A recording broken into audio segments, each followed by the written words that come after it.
काव्य देखते हैं तीर्थंकर की देशना क्या है। सुरगापवर्गे गमे मार्गे विमार्गनिष्ठा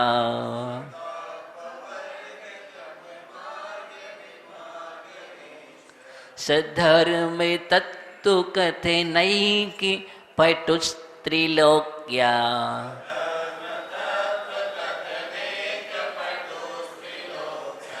दिव्याधो निर्भवति ते विषिन्दार्थि सर्वो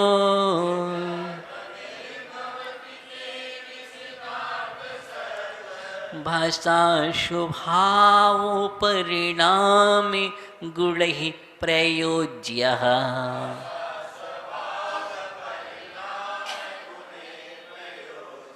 स्वर्गापवर्गे गमे मार्गे विमार्गनिष्ठः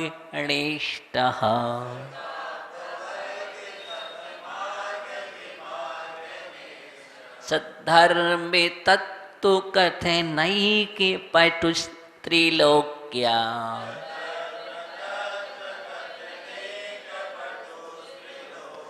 दिव्यध्वनिर्भवति ते विषिदार्थि सर्वो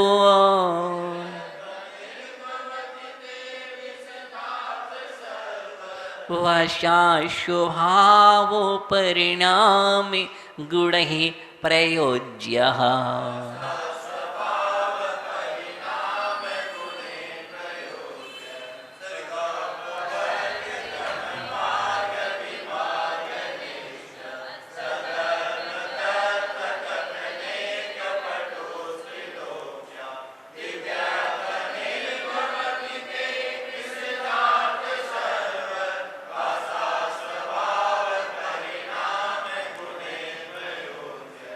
इस काव्य में दिव्य धुनि प्रातिहार का वर्णन है। क्या थी भगवान की दिव्य धुनि? सब कुछ दिव्य धुनि ही तो है। अगर ये दिव्य धुनि नहीं होती तो ये वाली ध्वनि भी नहीं होती।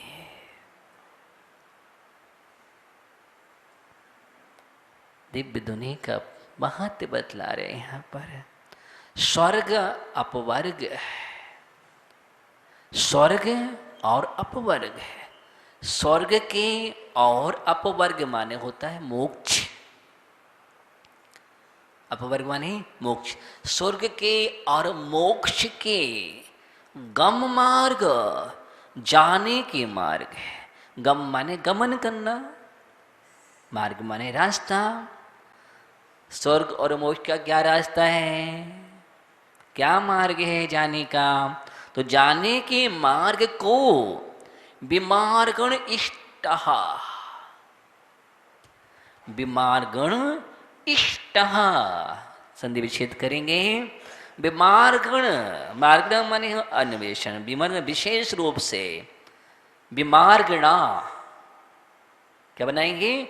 विमार्गणा इष्टः अन्वेषण। विमार्गण माने अन्वेषण, खोज, गवेषणा।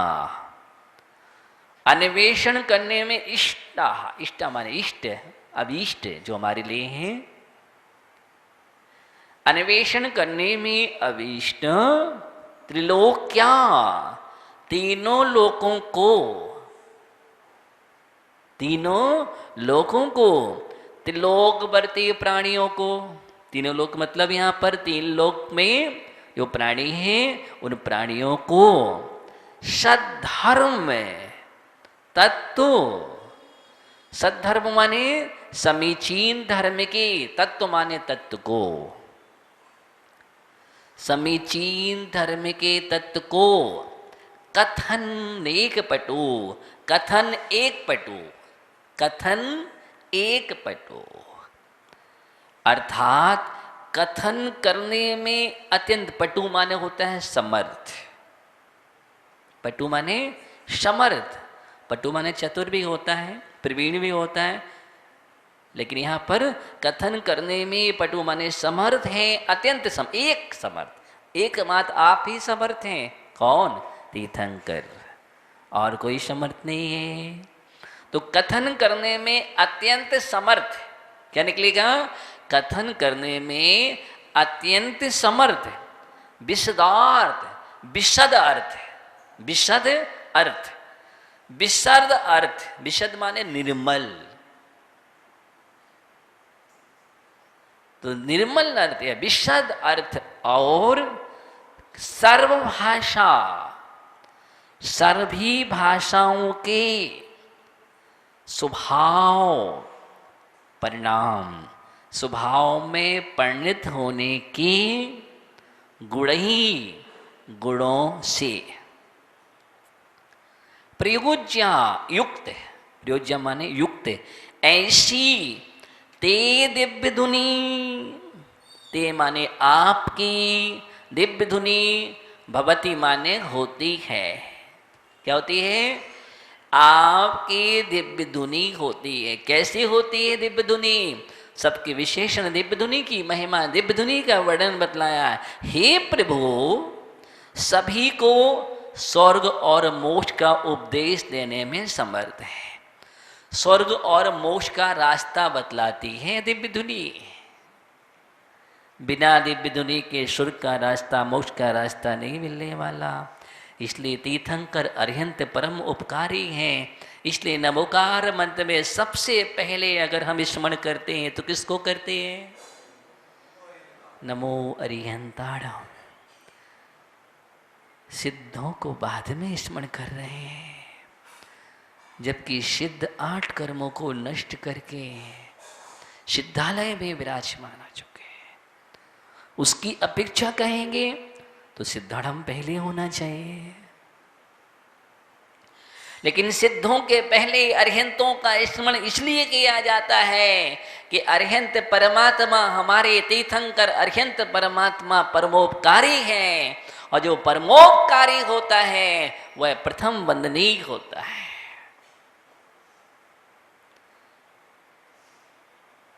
प्रथम वंदनीय होता है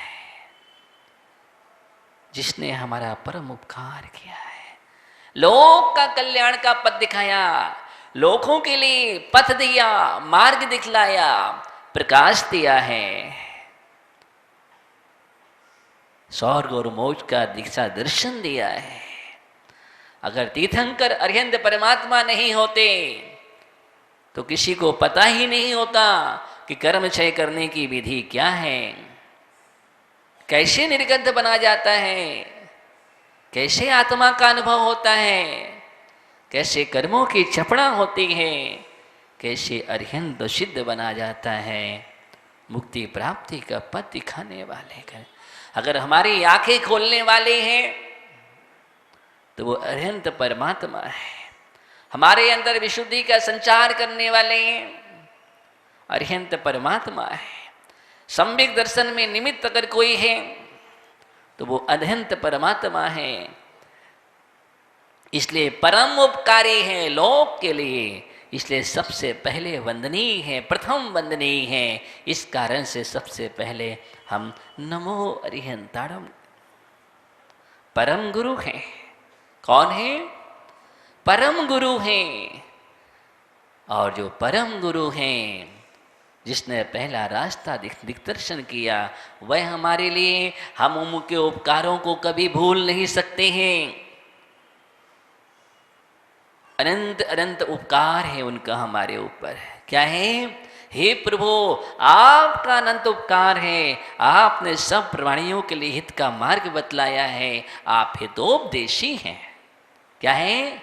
आप हितोपदेशी हैं, अनंत उपकार है। इसलिए हम हमेशा कृतज्ञ रहेंगे।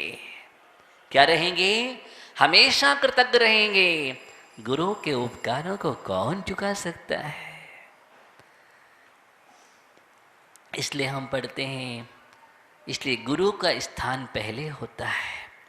प्रभु से भी पहले गुरु का स्थान। क्यों? हम तो संसार के कीचड़ में थे, लेकिन उस कीचड़ से निकालने वाला कौन है? अवलंबन देने वाला कौन है? संस्कार देने वाला कौन है? इसलिए प्रथम वंदनीय गुरु होते हैं। और गुरुओं के उपकार को कोई कभी नहीं चुका सकता। हमेशा कृतज्ञ रहना चाहिए, कृतज्ञ नहीं होना चाहिए। क्या रहना चाहिए? कृतज्ञ रहना चाहिए। कितने तुम भाव धारण कर लेना, लेकिन गुरु के उपकार को नहीं चुका सकते। भाव धारण ना करो, यही अच्छी बात है। वो तो तुम्हें भाव धारण करने की शिक्षा थोड़ी देते हैं, भवातीत बनने की शिक्षा देते हैं। इसकी भवातीत बनने की शिक्षा देते हैं, भगवान बनने की शिक्षा देते हैं, भगवान का मार्ग दिखलाते हैं, अब गुरु होते हैं। तो यहाँ पर कह रहे हैं, हे प्रभु, सभी को स्वर्ग और मोक्ष का उपदेश देने में समर्थ एवं आपकी भाषा कैसी है? सर्वभाषामय, संपूर्ण भाषाएं हैं दिव्य धुनी में। ओंकार ध्वनिसार, ओंकार ध्वनि होने पर भी सर्वभाषात्मक है। एक भाषा नहीं, दो भाषा नहीं, तीन भाषा नहीं, 718 भाषाएं। कितनी? 718 भाषाएं, 18 महाभाषा, 700 लघु भाषा। इतनी भाषाएं। अब जो प्राणी जिस भाषा वाला होता है, उस भाषा में वो परिणित हो जाती है। होती है कि नहीं? ये दिव्य धुनि प्रातिहार के माध्यम से ही सब कुछ आगम से लिया गया है। आज भी संसद आदि में ऐसी व्यवस्थाएं यहाँ पर बोला जाता है, और वो अनेक अनेक भाषाओं में। ये कहाँ से आया? ये जैन दर्शन से ही लिया गया है। ये तंत्र विद्या वहां से आया है। आएगा भी कहाँ से? सब कुछ तो दिव्य धुनि का सार। तीर्थंकर की देशना, जहां देखो जैनत है, बिना जैनत के तो कुछ चल ही नहीं सकता है। कोई भी आविष्कार होता है ना, उसका मूलाधार जैन दर्शन है। क्या नहीं हो? मूलाधार जैन दर्शन है। कोई भी आविष्कार विज्ञान करता है, कोई भी तंत्र का, यंत्र का, कोई भी यांत्रिक क्रिया जो भी होती है, माध्यम वहीं से बनाया जाता है। कुछ भी लिया जाता है वहीं से लिया जाता है।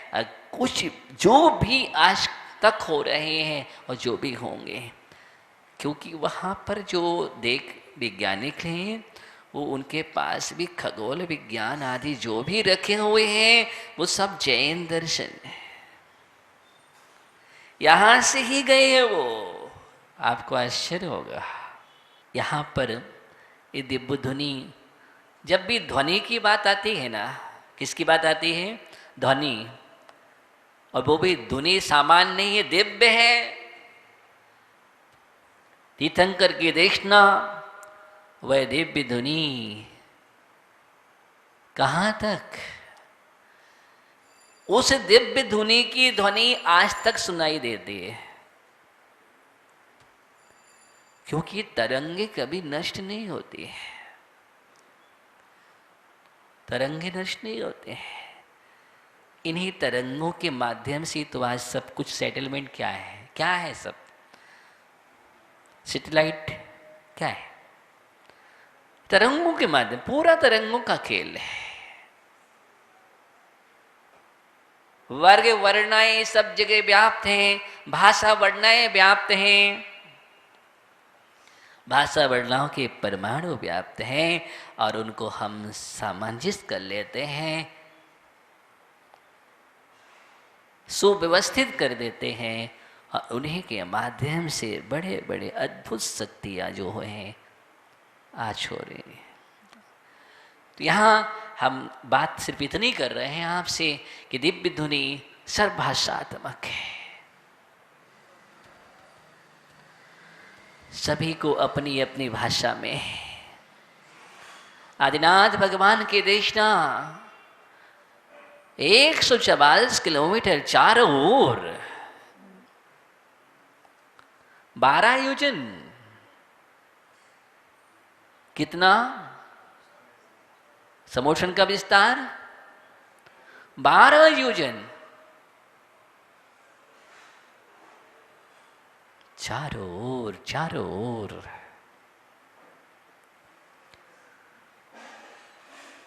ध्वनि गूंजती है। सर्व जीव अपनी अपनी भाषा में, वहां 12 सभा लगी रहती है। पशु भी अपनी भाषा में समझ जाते हैं, क्योंकि त्रियंचों का भी एक कोटा है। किसका है? त्रियंचों का भी एक कोटा है, 12वां कोटा। उनके भी परिणाम विशुद्ध हो जाते हैं देशना सुन करके। अनेक त्रियंच अपने जीवन में सम्यक दर्शन को प्राप्त कर लेते हैं। अनेक त्रियंच अडोव्रत को धारण कर लेते हैं तीर्थंकर की दूध विधियों के माध्यम से। इसलिए दिव्य देशना दिव्य धुनि का यही सबसे बड़ा प्रभाव होता है। परिणामों में ऐसी विशुद्धि होते हैं, बहुत सारे जीव संविक्त को पाते हैं, अड़ुव्रतों को पाते हैं, और बहुत जीव महाव्रतों की ओर बढ़ जाते हैं। इसलिए सर्वोदयी तीर्थंकर की देशना सर्वोदयी है, सार्वभौमिक है, सर्व का उदय करने वाली, सर्व का कल्याण करने वाली वो तीर्थंकर की देशना है। ओंकार ध्वनि स्वभाव से प्रणमन करने वाली, यहां पर ही बतला रहे हैं क्या अद्भुत होगा समय। आज अनुभव करते हैं आप लोग बैठ करके कि नहीं करते हैं? कभी आंख बंद करके आसन लगा करके बैठ जाया करो और ऐसा महसूस करो कि आदिनाथ भगवान के समोषण में हो या भगवान महावीर स्वामी के समोषण में हो, और समोषण में श्री मंडप भूमि में पहुंच करके वहां पर बैठा हूँ, एकाग्रचित्त होकर के भगवान की दिव्य देशना खिल रही है, दिव्य धुनि खिल रही है, और इस दिव्य धुनि का परमान आनंद में ले रहा हूँ, अनुभूत कर रहा हूँ।